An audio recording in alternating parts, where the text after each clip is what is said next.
Ang mga kongresista tila nasasanay na diktahan ang Senado kaugnay sa gusto nilang mangyari sa impeachment. Pues kung trabaho ng ilang mambabatas na maging sunod-sunuran kay Speaker Romualdez na gusto klaro itong impeachment na ito, hindi namin trabaho yan sa Senado. Hindi ko rin trabaho yan bilang tagapangulo ng Senado.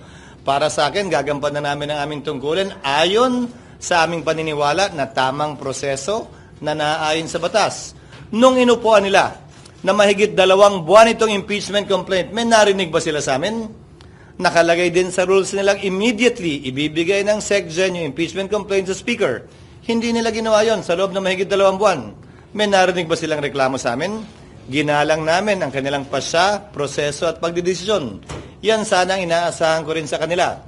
Subalit maging ganun pa man, hindi ko pwede silang gawin, piliting gawin o hindi gawin ang particular na bagay.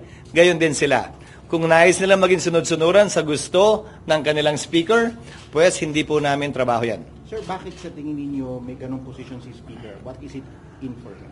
Siguro naman, klaro naman yun nung simula't simula na wala namang magaganap at mangyayari sa Kamara, lalo na't ganong karaming boto kung hindi yan sinang-ayunan ng Speaker ng Kamara. But what could be his motive? Hindi para sa akin na sabihin yan. Siguro para na yan sa mga magaling sa mga political na analysis kaugnay ng kasalukuyang sitwasyon at darating na panahon.